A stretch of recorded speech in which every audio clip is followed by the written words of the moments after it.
Bonjour à tous, j'espère que vous allez tous très bien pour cette nouvelle vidéo. Aujourd'hui, je vais vous montrer comment avoir une meilleure qualité sur votre live et bien configurer votre OBS Studio pour que ça lag pas du tout et que la qualité soit au top. Alors, il y a plusieurs choses à savoir avant de commencer ce fameux tuto. Il faut déjà savoir les composants de votre PC parce que ça va jouer un petit peu sur les composants de votre PC. Si vous avez un i5, tout ça, la qualité, il faut un petit peu la réduire. Il y a aussi la carte graphique qu'il faut compter. Il y a beaucoup de choses qu'il faut compter quand vous voulez stream parce que quand vous avez un seul PC, un stream, en fait, ça prend beaucoup de ressources et en même temps de jouer. Alors, il y a certains jeux, vous pourrez peut-être pas jouer ou bien peut-être il faudra juste simplement réduire votre qualité sur le live et ça, c'est vraiment dommage. Je vais vous donner mes conseils à moi, mais faites attention, si ça lag sur votre live, c'est-à-dire qu'il y a une chance que ça provient d'un autre endroit. Alors, il faudra peut-être réduire la qualité ou bien réduire le débit du live. Alors, il faut que vous fassiez votre configuration. Alors, tout d'abord, vous allez sur votre paramètre d'OBS Studio. Par la suite, sur le général, alors moi j'ai laissé tout en normal. Alors normalement pour vous, par défaut, vous l'aurez en blanc comme ça. Moi par exemple, je vais le mettre en mode dark, c'est-à-dire en noir. Après Acry, c'est bien autre chose, qui est un petit peu une couleur assez différente. Après par la suite, vous avez aussi Rachine, qui est aussi une couleur assez différente. Mais pour moi je trouve qu'il est vraiment nul à chier. Mais moi d'habitude je mets dark. Je sais pas pourquoi moi je préfère dark. Normalement moi j'y touche rien du tout ici. Je préfère laisser par défaut parce qu'honnêtement ici il n'y a vraiment rien à toucher. Alors nous on va passer tout de suite sur le stream flux.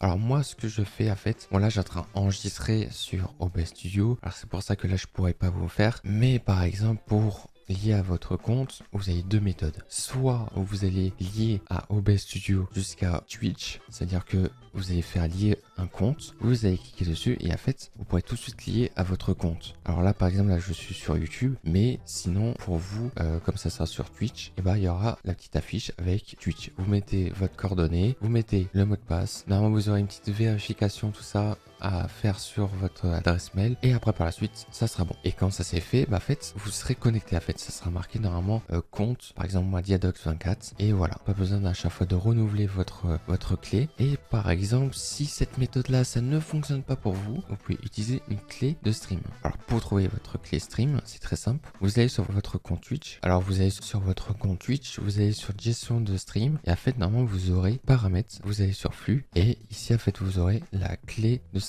Vous faites un copier et par la suite c'est très simple, vous mettez juste simplement la clé et c'est bon et vous faites appliquer et c'est bon. Après la meilleure méthode franchement c'est vraiment utiliser sans la clé et allier votre compte Twitch à votre OBS Studio. Quand ça c'est fait, vous allez sur sortie. Je vais vous montrer un petit peu sur la sortie aussi d'enregistrement juste après. Tout d'abord on va aller sur streaming directement juste ici. Normalement vous aurez avancé et simple juste en mode sortie. Alors moi je vais pas vous montrer le mode sortie parce que dans tous les cas le mode sortie ça sera quasi pareil à fait. Je vais vous montrer juste un petit screen juste là en fait, c'est pareil sauf que il y a certains trucs que vous n'avez pas en mode sortie. Et en avancé, vous avez tout ça. Piste audio, moi je mets qu'un seul. Alors c'est normal que moi c'est en gris parce qu'en fait j'ai en train d'enregistrer sur OBS Studio, c'est tout à fait normal. Et c'est à cause de ça que on voit pas en bleu normalement. Encodeur, normalement vous aurez plusieurs encodeurs. Normalement vous aurez en fait la carte graphique et le processeur. Normalement moi par exemple j'ai Nvidia. Et moi Nvidia ça s'appelle comme ça, Nvidia. Et vous aurez un autre Nvidia mais un truc différent. Normalement vous aurez un H264 et en fait normalement celui-là c'est carrément votre processeur. Alors je vous déconseille franchement utiliser votre processeur pour stream. Parce qu'en fait, votre processeur va déjà surcharger en utilisant Internet, en utilisant peut-être le jeu ou bien autre. Normalement, le processeur, il n'est pas fait pour ça. Très souvent, les gens n'utilisent pas leur processeur pour live. Est-ce qu'il faut utiliser, comme j'ai dit, la carte graphique? Vous aurez deux méthodes, Nouve et le normal. Alors, le normal peut vous dire ça baisse la qualité. Ça voit tout de suite la différence. J'ai déjà testé. En fait, le Nouve, c'est un encodeur qui est au-dessus que le normal. En fait, franchement, je peux vous conseiller d'utiliser le Nouve parce qu'en fait, dans tous les cas, si vous n'utilisez pas le Nouve, en fait, votre qualité va être 10 fois dégueulasse que si vous n'utilisez pas Nouve. Alors maintenant, pour pas laguer, je vais vous montrer ce qu'il faut utiliser alors pour pas laguer. La mise d'échelle pour la sortie, moi je laisse en normal, c'est-à-dire que c'est en 1920 en 1080p. Si vous avez un truc en 4K, vous mettez en 4K. Mais faites bien attention là-dessus parce que quand vous mettez en 4K, le truc c'est qu'en fait, vous aurez des traits noirs qui va afficher. Le contrôle de débit, vous mettez CBR et les autres trucs, ça sert à rien du tout. Alors là, vous voyez le débit, j'ai mis 9000. parce que sur YouTube, en fait les débits sur YouTube, vous pouvez beaucoup plus l'augmenter par rapport à Twitch. Alors le débit, ça va jouer énormément sur votre connexion. Vous allez sur le site Speedtest que je vous mettrai dans les descriptions si vous voulez savoir un petit peu votre débit, savoir quel débit vous utilisez. On va dire 6000 c'est le minimum. Après vous pouvez mettre par la suite 7000 si vous avez vraiment une grosse connexion. 7000 ou bien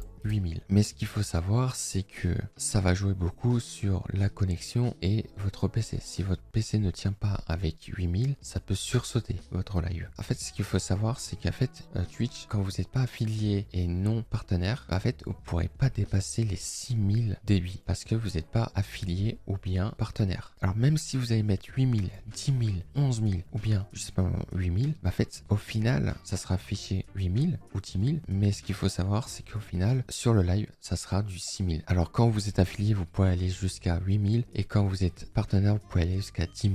Maintenant, pour le débit, moi, ce que je peux vous conseiller, si vous avez quand même un très bon PC, ou si par exemple vous faites un live chill, tranquille, où vous allez faire juste de la discussion, vous allez regarder des vidéos, tout ça, et bah mettez le débit à 8000. On verra pas des pixels parce qu'en fait, dans tous les cas, quand vous allez regarder une vidéo, en fait, ça va pas faire comme un jeu où en fait, par exemple, vous êtes sur Rocket League. En fait, Rocket League, ça prend beaucoup de pixels parce que c'est un jeu qui bouge énormément, ou bien comme Call of aussi, tu vois. Si vous faites des live discussions, c'est mieux de mettre 6000. Et si vous faites des lives sur des jeux, essayez de mettre, honnêtement, mettez 6000, ça sert d'augmenter à fond, que les gens puissent voir votre live et que les gens puissent avoir quand même une bonne qualité. L'intervalle d'image clé, vous le laissez à 2, normalement par défaut ça sera par 2. Pré-réglage, alors ça, le pré-réglage et le profil, c'est la qualité aussi du live. Moi par exemple, je fais du Flixmator, d'autres jeux, je le mets en qualité si c'est un jeu qui prend énormément de ressources comme Flixmator ou bien sur d'autres jeux. Par exemple, vous jouez à Garry's Mod, c'est un jeu RP ou bien un autre jeu 60 secondes, bref des jeux qui prend pas énormément de ressources, et bah vous pouvez mettre qualité maximale. Voilà, ça au moins ça permet d'avoir la meilleure qualité sur le live. Mais comme j'ai dit, si vous jouez à Call of et que vous n'avez pas un très bon PC, autant vous mettez en qualité. Mais si vous avez un très bon PC avec les nouvelles générations et tout, vous pouvez mettre la qualité au maximum. Mais pour les gens qui ont un petit peu du mal et que ça lag de temps en temps, et bah mettez en qualité. Maintenant je dis un exemple sur Battlefield 2042, moi j'arrive pas à le tourner en live avec mon PC, c'est juste pas possible. Alors je suis obligé de ne pas live sur le jeu parce que c'est pas possible, parce que mon PC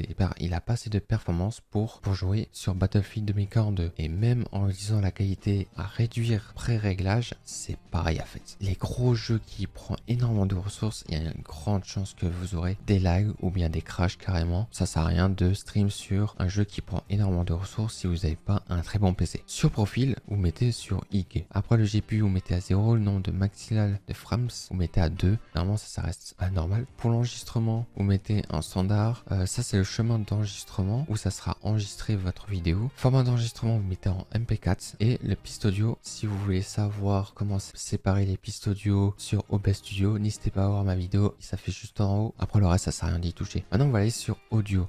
Alors sur audio, ici, moi par exemple j'ai rien parce que c'est normal parce qu'en fait j'ai en train d'enregistrer et tout. Audio bureau, vous mettez le son du bureau. Par la suite vous pouvez mettre 2 sons de bureau si vous voulez par exemple mettre de la musique. Micro, là vous choisissez votre micro et après vous pouvez mettre plusieurs micros aussi. Après tout ça c'est par défaut. Et si c'est pas par défaut chez vous, mettez tout ça. Et là sur vidéo c'est très simple, c'est la résolution de sur votre écran qu'il y aura sur le stream. Moi je mets du 1080p parce que mon écran fait du 1080p. La résolution de la sortie mise en échelle, c'est la résolution qui va sortir sur votre live. Moi je suis en 1080p, alors je mets du 1080p, mais si vous êtes en 720p, vous mettez en 720p. Le filtrage de la mise à l'échelle, ce échantillon, c'est la meilleure pour la qualité. Et pour le débit des FPS, bah en fait moi je le mets à 60. Pourquoi à 60? Parce que moi j'arrive à le tourner à 60 FPS. Après si vous n'avez pas un très bon PC, mettez à 30. Après il n'y a pas vraiment trop de différence entre le 60 et le 30 quand vous streamez, parce qu'au final il y aura toujours des pixels qui vont arriver sur votre live au final. Alors ça va rien changer sur le pixel. Sur raccourci, bah ça permet d'avoir des raccourcis pour couper votre son ou bien couper votre webcam ou autre. Après sur avancé, moi j'ai laissé tout sur normal en fait. Voilà les amis, j'espère que cette vidéo ça vous a aidé à comment configurer votre OBS Studio, améliorer votre qualité sur votre stream. Si cette vidéo ça vous a aidé, n'hésitez pas à liker la vidéo et aussi à la partager. N'hésitez pas aussi à vous abonner à la chaîne YouTube. Écoutez, on va se retrouver pour une prochaine vidéo. Salut.